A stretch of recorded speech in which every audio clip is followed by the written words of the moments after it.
All right, we're on Just to the Bible. This series of lessons was written by Marion Fox, taught by me, Chris Hill. Today's lesson is the primogeniture principle in the scriptures. That's a big word that maybe we haven't heard of, but I know you know what it means. It's something that we practice. It's been practiced for many, many years. We'll see this goes back a long ways. So understanding the primogeniture principle helps the disciple to understand several different scriptures. So some things are very hard until we can lay over this model and go, aha, now I know why they did this in a certain way. We know how this came about because of this principle. Well, let's look at the definition of the terms used in this study. Definition of the term primogeniture, the state of being the firstborn of the children of the same parents, the exclusive right of inheritance belonging to the eldest son. The state of being born first of the same parents, seniority by birth among children, the right or principle under which the eldest son of a family succeeds the father's real estate. That's Webster. The eldest son receiving preference was commonly practiced in both the scripture and in secular society. This principle is endorsed by God, or at least permitted. And we're going to see this here in the scriptures.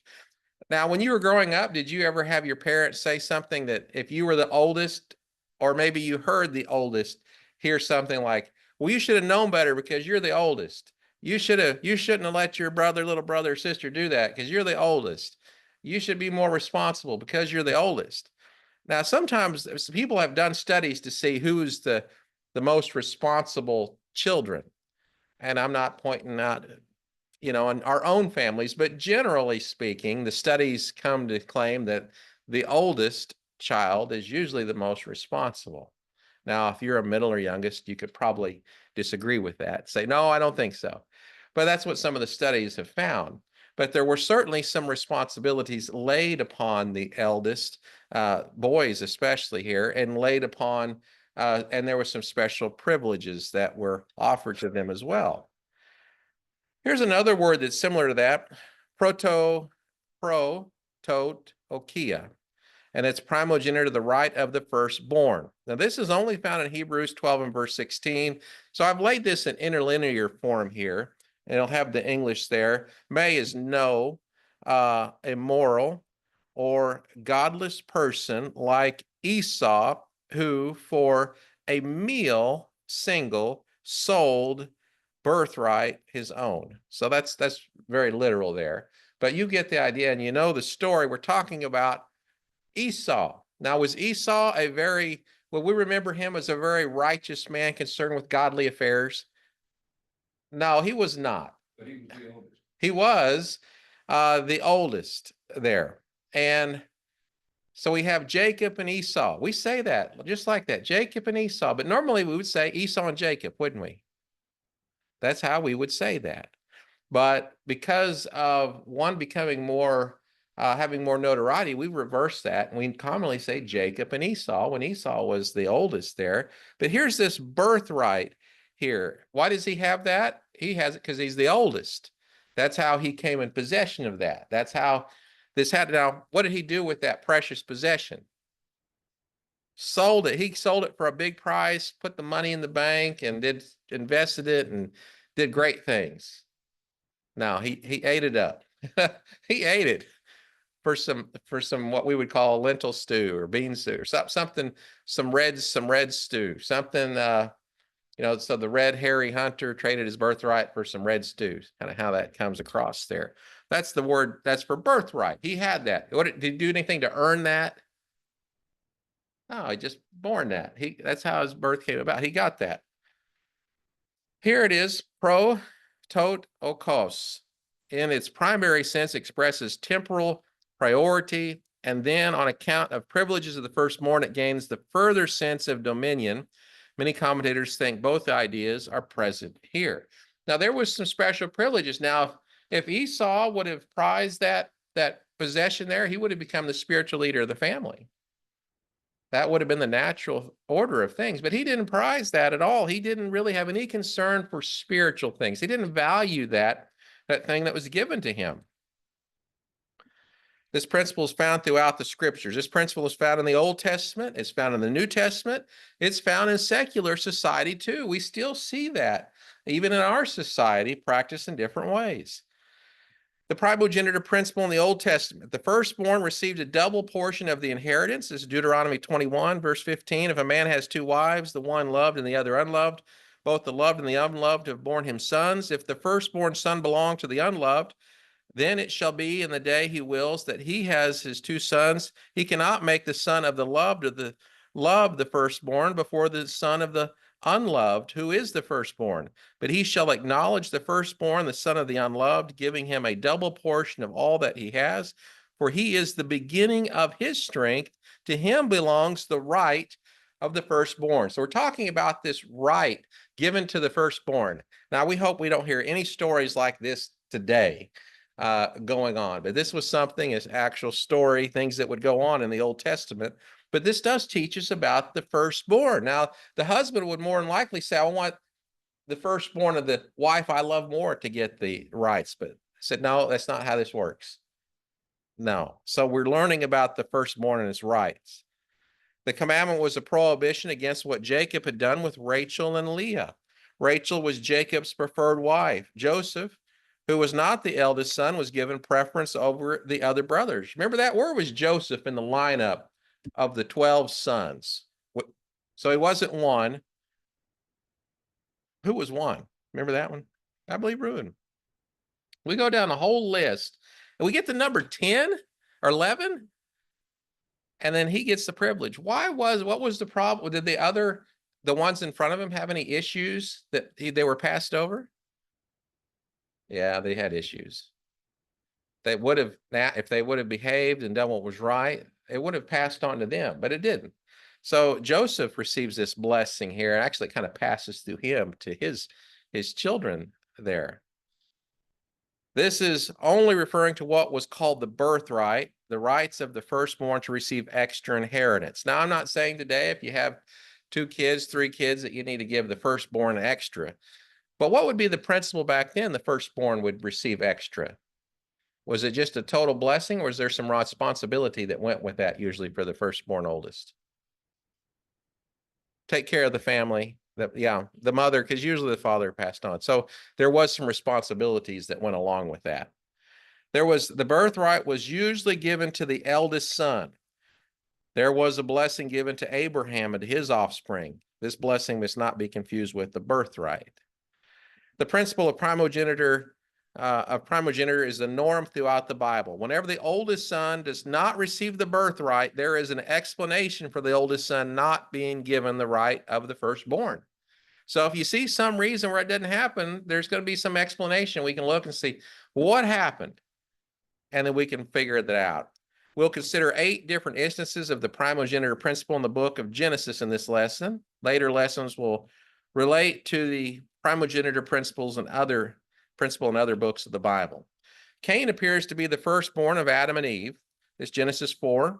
Now the man had relations with his wife Eve, and she conceived and gave birth to Cain, and she said, I have gotten a man-child with the help of the Lord. Again, she gave birth to his brother Abel, and Abel was a keeper of the flocks, but Cain was a tiller of the ground.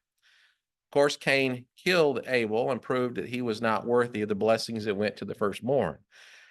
Abel appears to be chosen because of his righteousness. The rights of the firstborn were given to the worthiest one in this instance. And we're going to see examples like this. Why didn't it go to the firstborn? And we're going to see an explanation just like this.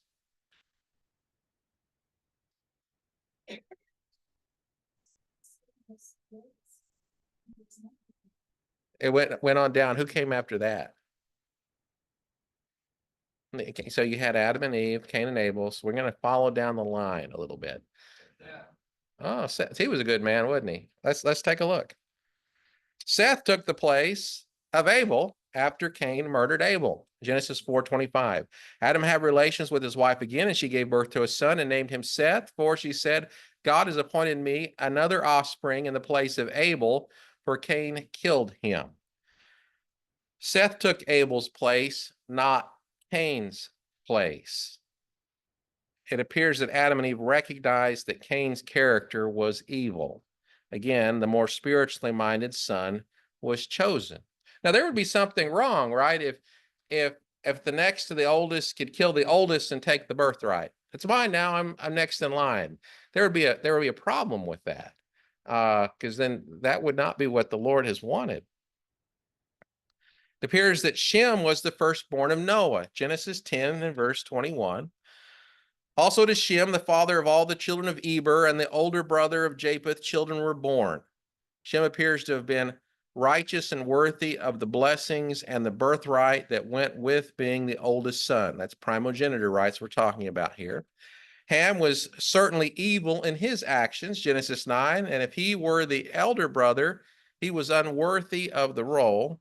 The seed line promise that began in Genesis 3:15 continued through Noah and his son Shem. Genesis 3:15 reads, and I will put enmity between you and the woman, and between your seed and her seed. He shall bruise you on the head, and you shall bruise him on the heel. And we're going to see more going through here of this seed line that's going to go through. God had made the promise to Abraham through Sarah. Ishmael was Abraham's firstborn son, Genesis 16 and verse 15. So when we talk about this, we think, okay, Ishmael. Before that, we had a slave that Abraham thought, I'll give it to my slave here. Then we think about Ishmael. So Hagar bore Abram a son, and Abram called the name of his son, whom Hagar bore, Ishmael. Abraham was 86 years old when Hagar bore Ishmael to him. That term firstborn is never applied to Ishmael in the scriptures, and this might be significant when we see this here. The birthright was not to go through Ishmael, Genesis 17. As for Ishmael, I have heard you. Behold, I will bless him and will make him fruitful and will multiply him exceedingly. He shall become the father of 12 princes, and I will make him a great nation. But my covenant I will establish with Isaac, whom Sarah will bear to you at this time next year. So in this case, the birthright's actually going to go through Isaac because the promise was made through Abraham and Sarah. Esau. This is a well-known one. Isaac's first son was a profane man. Now, we need to define what profane is. Anyone know what that word is, profane? Or could you tell me what the opposite of profane is? Holy is the opposite. So if you have holy, what's the opposite of holy? Unholy or ordinary. Ordinary. Profane. Ordinary. You use the word to define it. So ordinary. You have something sacred and something ordinary. As far as spiritual things, Esau was just, he was ordinary. He didn't take time to respect what was sacred, what was holy. Genesis 25, Esau said, behold, I'm about to die.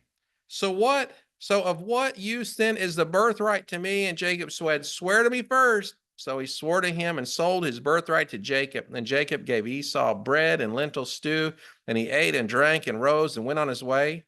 Thus Esau despised his birthright. Now, first we need to say here, some people exaggerate a whole lot. We're going to find that today. They will really lay it on thick. This is the end of the world. If I don't get this today, everything falls apart. My life is over. Everything's terrible. Well, it might feel that way, but a lot of people exaggerate. And this is a case here of Esau. I'm about to die. I just picture over dramatic bad acting when I hear him say that over here. It's terrible. And then Jacob, the trickster, the supplanter, uses this opportunity. Oh, well, in that case, I can solve all your problems right now with this stew that smells so good. And it's only for the low cost of your birthright, which you said is no use to you anyway. What a fair deal. Yes? The etymology of profane comes from Latin pro means before, fanum temple, outside the temple, not sacred, heathen. Outside of the, yes. It's common. Common is how I try to put that. This is Hebrews. So we're getting the New Testament commentary back on the Old Testament. That there be no immoral or godless person like Esau, And we see the characteristic that made him godless here, who sold his own birthright for a single meal. Something so privileged, such a thing that you want to protect, you want to cherish, you want to look forward to. And he sold it for such a low price. It meant nothing to him. This is something that was sacred, and it meant nothing to him. I think it'd be like people today think nothing of the sacrifice of Jesus our Christ. And they make fun of him on TV shows. They use terms and they don't treat his name as holy. Then they use other words that Bill had brought out, that they will use softer words to replace Jesus. I heard that on a TV show the other night, and it was a PBS show. So I usually like those shows, some mystery shows, and within a couple minutes, they had profaned the Lord's name using softer words like 5 times.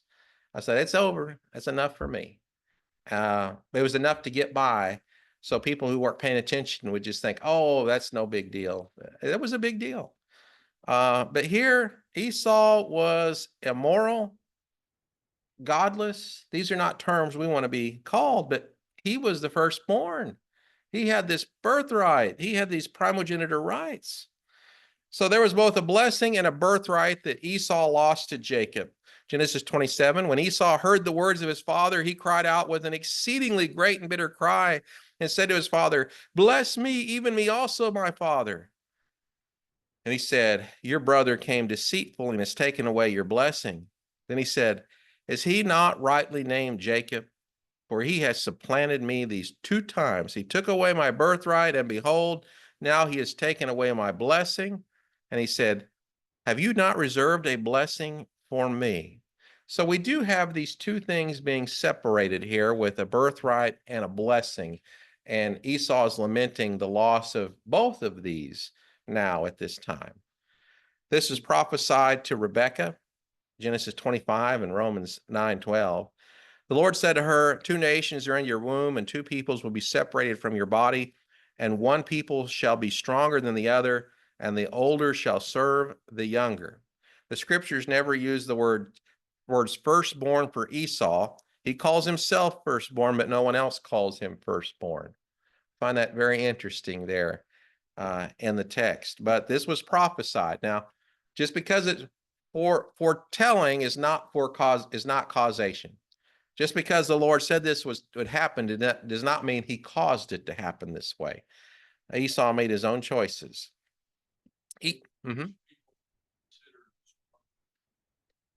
Well, you have Jacob's descendants and Esau's descendants. We're going to see that play out through history. And we see that Esau's descendants were powerful for a long time, but they acted just like his father and were very profane in their behavior.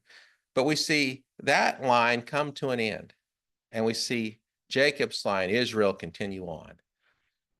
It does. It does. So that's how I see that here. Esau was unworthy of the blessing because he was profane. He considered a bowl of stew, pottage, to be more important than the birthright. It would be something, I don't know a good way to put that as equivalent for us in our day. It was like, would we like to come to worship on Sunday morning, or could we just go to McDonald's and eat and play? What would you like to do today? Well, wait a minute. Those aren't equal on any way, shape, or form. We wouldn't replace something with this for that. But he replaced his birthright for not a meal plan of 6 months or a year meal plan for one meal, and it's lentil stew. It's not anything pottage. It's not even anything that good. Just filled his belly. So profane. The Greek word translated profane is bibelos, from bino, threshold, accessible, lawful to be trodden. And so here's what we're talking about here with profane. Accessible, lawful to be trodden, used in places. Profane is the opposite to hagios. If you go to France, is it Hagios Sophia is the church over there? In Turkey. Oh, it is Turkey. Sorry. Turkey. And so here it's holy. Holy. And so these 2 are opposite, profane versus holy. Bibelos suggests a trodden and trampled spot that is open to the casual step of every intruder or careless passerby. A spot fenced and reserved for sacred uses that is not to be approached lightly is exactly the opposite. Are there places today that you think of that is maybe sacred, that is kind of sectioned off that you're not supposed to walk on? Graves, that may be something. It's not as common here in Romania. A lot of the graves are fenced over. They're fenced, and people will come and care for that. Over here, we don't necessarily think of that. We do a graveside. You end up kind of in that area. It's all open. Just this much of the ground. And you just never noticed. Well, it was the logo of my high school was in the floor and people walked around it. They wouldn't walk on the logo. That's good. If you remember several years ago, when the U.S. was in a conflict with Iraq, Saddam Hussein put a mural of President Bush on the floor, I think at one of the buildings there, so people would walk on his face every time they walked in the building. So to be kind of trod on his face there. In the Bible, there's a place where someone goes and he's told to take his sandals off because it's holy ground. Remember who that was? Moses Bush. Moses. What made that place holy? God was there. Yeah. So there are some examples there. John? When they went there, they found a museum, art museum, and 1,000 paintings of Saddam Hussein. Oh, well, okay. So John said it had he had an art museum. It had 1,000 paintings of Saddam Hussein. He thought a lot of himself there. He did. Self-made men often worship themselves. You know, that's how it goes. Here is adutos, not to be entered. Innermost sanctuary is this idea of holy.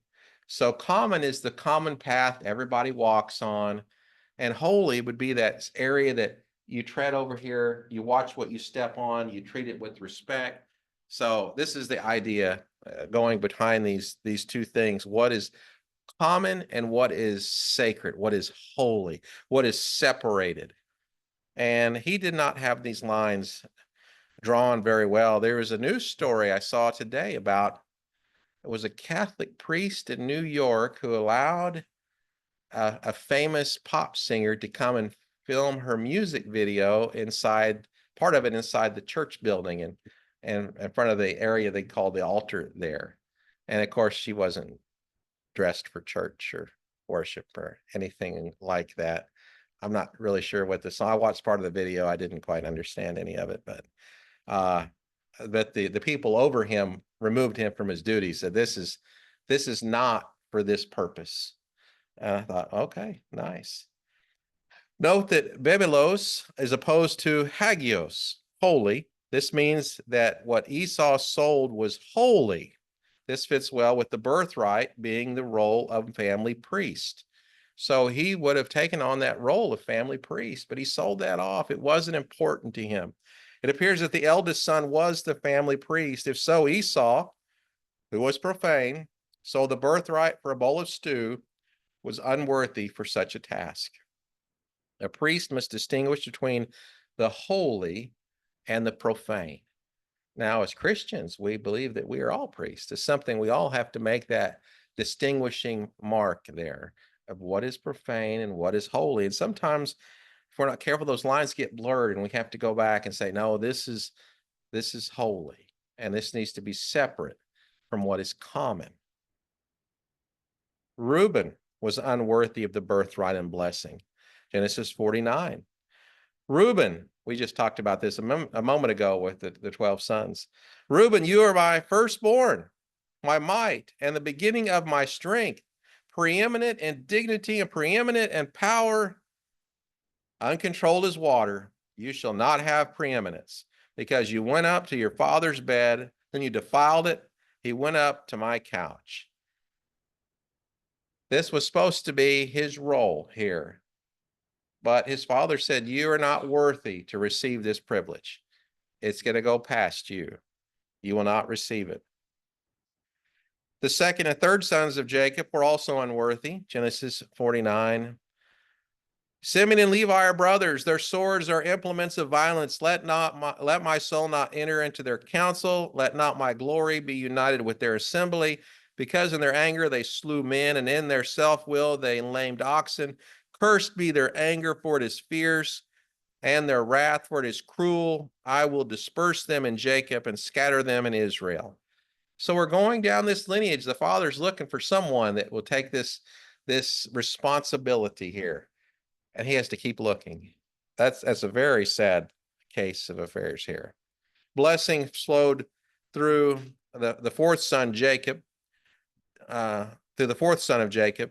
Judah, your brothers shall praise you. Your hand shall be on the neck of your enemies. Your father's sons shall bow down to you. Judah is a lion's whelp. From the prey, my son, you have gone up. He couches, he lies down as a lion. And as a lion, who dares to rouse him up? The scepter shall not depart from Judah, nor the ruler's staff between his feet until Shiloh comes, and to him shall be the obedience of the peoples. Now, the blessing and the birthright have now separated here. 1 Chronicles 5. Now, the sons of Reuben, the firstborn of Israel, for he was the firstborn, but because he defiled his father's bed, his birthright was given to the sons of Joseph, the sons of Israel, so that he is not enrolled in the genealogy according to the birthright. Though Judah prevailed over his brothers, and from him came the leader, yet the birthright belonged to Joseph. So we see a separation has occurred there. From the separation of the birthright and the blessing, the genealogy was not reckoned after the birthright. Clearly, this is referring to the genealogy of the Messiah. The scriptures focus on the genealogy of the Messiah, Jesus the Christ. This is the blessing that began from Genesis 3 and verse 15 that we follow through. But how did Joseph get the birthright, and what was the birthright? Joseph was the oldest son of Rachel, the wife that Jacob wanted in the first place, Genesis chapter 30. Then God remembered Rachel, and God gave heed to her and opened her womb. So she conceived and bore a son and said, God has taken away my reproach. She named him Joseph, saying, may the Lord give me another son. Now, what would be the reproach she's talking about here? That barren, no kid, that was looked down upon very much. And she desperately wanted a child. They wanted, for those people, they believed to live on, your name to live on, you needed to have a lineage, a family heritage to continue on. And so this was something that bothered her. And we'll see that in other scriptures where other people are bothered that have not had children.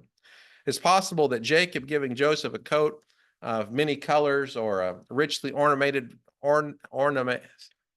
robe, you know what I'm saying here, may have intended to give Joseph the primogeniture rights, the blessing and the birthright, a double portion of the inheritance. That coat of many colors might have been linked to him being the family priest. There's just some ideas to think about there. Joseph and the birthright. Jacob gave Joseph a double portion of inheritance. Genesis 48. Now, your two sons who were born to you in the land of Egypt, before I came to you in Egypt, are mine. Ephraim and Manasseh shall be mine, as Reuben and Simeon are. But your offspring that have been born after them shall be yours. They shall be called by the names of their brothers and their inheritance. So why don't we see in the tribes on a map, why don't we see the Joseph area there? And who were those related to Joseph? His sons. So we see there's where the double came in there. Jacob wittingly gave the birthright to Ephraim, the younger son. Genesis 48. Then Joseph took them from his knees and bowed with his face to the ground. Joseph took them both, Ephraim with his right hand toward Israel's left, and Manasseh with his left hand toward Israel's right, and brought them close to him. But Israel stretched out his right hand and laid it on the head of Ephraim, who was the younger, and his left hand on Manasseh, crossing his hands, although Manasseh was the firstborn. He blessed Joseph and said, the God before whom my fathers Abraham and Isaac walked, the God who has been my shepherd all my life to this day, the angel who has redeemed me from all evil, bless the lads, and may my name live on in them. and the names of my fathers Abraham and Isaac, and may they grow into a multitude in the midst of the earth. When Joseph saw that his father laid his right hand on Ephraim's head, it displeased him, and he grasped his father's hand to remove it from Ephraim's head to Manasseh's head. Joseph said to his father, "Not so, my father, for this one is the firstborn. Place your right hand on his head." But his father refused and said, "I know, my son, I know. He also will become a people, and he also will be great. However, his younger brother shall be greater than he, and his descendants shall become a multitude of nations." He blessed them that day, saying, "By you Israel will pronounce blessing, saying, may God make you like Ephraim and Manasseh." Thus he put Ephraim before Manasseh. So this was something even Joseph caught on, said, this isn't how it's normally supposed to be done. This scripture explains several things here. This is why there's no tribe of Joseph in the Old Testament. The birthright flowed through Joseph's two sons, a double portion of the inheritance. However, the blessing had been separated from the birthright and flowed through Judah. Now, what's important about the tribe of Judah throughout Scripture as we get to the New Testament? Jesus is from the line of Judah, and we all call him the Lion of Judah. Joseph, it wasn't the tribe of Levi also, so Ephraim and Manasseh took those two. Yes, that's very good. Yeah, because the priest didn't have land there that they could pass along. All right, that will conclude our lesson tonight. Any questions? No? All right. Let me stop that.